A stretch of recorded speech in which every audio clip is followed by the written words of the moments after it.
অসমে পাচারের আগে দুটি কন্টেনারে তল্লাশি চালিয়ে 57টি মোষ উদ্ধার করে বক্সিরহাট থানার পুলিশ। মঙ্গলবার অসম বাংলা সীমানা সংলগ্ন ভাঙাপাখড়ি নাকা পয়েন্টে রুটিন তল্লাশি চালানোর সময় একটি কন্টেনার থেকেই উদ্ধার হয় 35টি মোষ। অপরটি থেকে 25টি মোষ উদ্ধার করে পুলিশ। পরিবহনের বৈধ নথি দেখাতে না পারায় গ্রেপ্তার করা হয় দুই গাড়ির চালককে। পুলিশ জানিয়েছে ধৃতরা হলেন ভোরা এবং রাম মার্দি। তাদের বাড়ি যথাক্রমে উত্তরপ্রদেশের মোর্দাবাদ এবং পশ্চিম উত্তর দিনাজপুর জেলায়। লরি দুটিকে বাজেয়াপ্ত করে তদন্ত শুরু করেছে তুফানগঞ্জ মহকুমা আদালতের সরকারি আইনজীবী সঞ্জীব কুমার বর্মন বলেন, ধৃতদের আদালতে তোলা হলে বিচারক তাদের 14 দিনের জেল হেফাজতের নির্দেশ দিয়েছেন। কাল সন্ধ্যে 6:30 7টা নাগাদ বক্সিরহাট থানার অন্তর্গত ভাঙাপাখড়ি নাকা পয়েন্টে দুটো কন্টেনারকে ডিটেন করা হয়।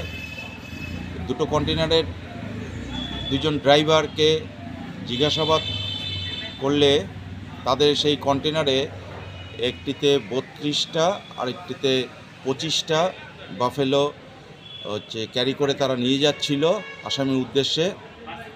তারা জিজ্ঞাসাবাদের পর তারা কোনো বৈধ কাগজপত্র সেই মুহূর্তে তারা শো করতে পারেনি।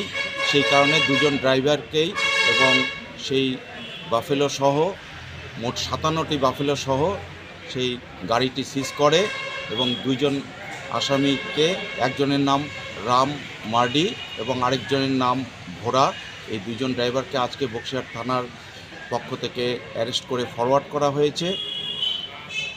আসামি দুজনের পক্ষে জামিনের দরখাস্ত করা হয়েছে। আদালত যে মুখ্য বিচারক তিনি জামিনের আবেদন নাকচ করে তাদের 14 দিনের জেল হেফাজতের নির্দেশ দিয়েছেন।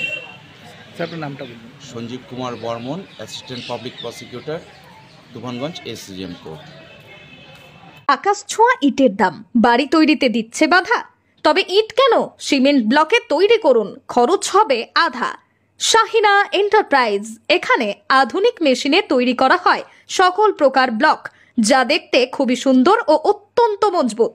সুলভ মূল্যে ব্লক পেতে দ্রুত যোগাযোগ করুন 9844468001 অথবা 8436885659। Okhrabari, Shahina enterprise, Gitaldaha road. फिर तुम क्या चाहती हो लाइफ से?